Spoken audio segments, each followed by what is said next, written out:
Shalom and welcome to Myers The Torah. This year is entitled Torah the Mobile Anchor Part 2. In the previous year we mentioned that in every case of the Torah we must follow the rules. We can never say, well, my case is exceptional.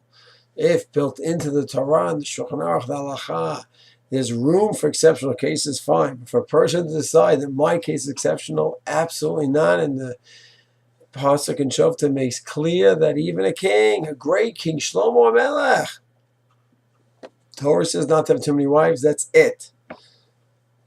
So we compare the Torah to our anchor. A person is in the sea of spirituality. If he doesn't have his anchor, he's done.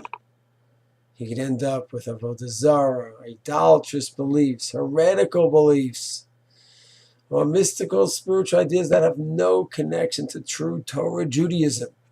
Without the Torah, the Shulchan Aruch as our anchor, our organ, spiritually we are adrift. So a person might say, very nice example, Danny Myers, calling the Torah our anchor. But the anchor is limiting. The anchor is only good when the Torah is out at sea. When the boat is home and not when it's at sea. So it's a limited example. Yes, but I think the Torah addresses this. When the Torah warns the king, watch out. And in order to go ahead and make the king humble, it says what? Have a Torah with you all the time, wherever you go. You go out to war, you go out to the street, wherever you are, you have that Torah. So the simple reason is because to keep him humble. I'm wondering if there's another message where the king is discussed and there's a Yetzirah for the king, as happened with Shlomo. We don't really understand Shlomo HaMelech, what happened there, but we do know the Tanakh does say something went wrong and he had too many wives. So there's obviously a very big danger, Yetzirah by the king specifically, that he's going to feel I'm above the law in this case. And then we find out that the Torah has to go wherever he goes. So in the very parsha we talk about the Torah is an anchor, and there's no room for you to say, well, in this case, that case, I don't have to abide by the rule. No, the Torah is the anchor. But what's the next pasuk saying? The Torah goes with you everywhere. The Torah is not like an anchor of a ship, where it's useful when it docks, when it stays in one place. And when you want to be mobile, you have to take up the anchor, and its only use is when you need it again because you want to dock.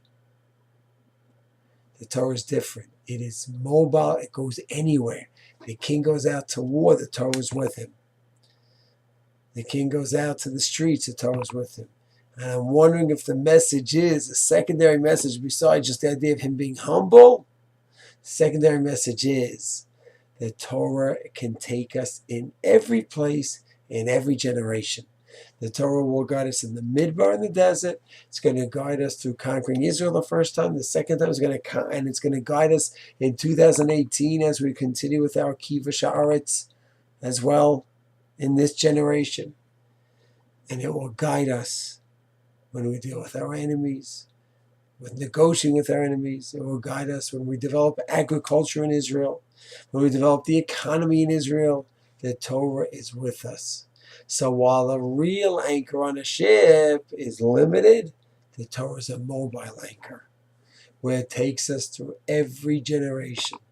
It takes us through the Spanish Inquisition, it takes us into the Midbar. It is there every place and every time. And God forbid that the Torah is just an anchor in certain places, at home, in the shul, but not at work. God forbid. It is a mobile anchor that takes us in guides us everywhere we go. It's Hashem.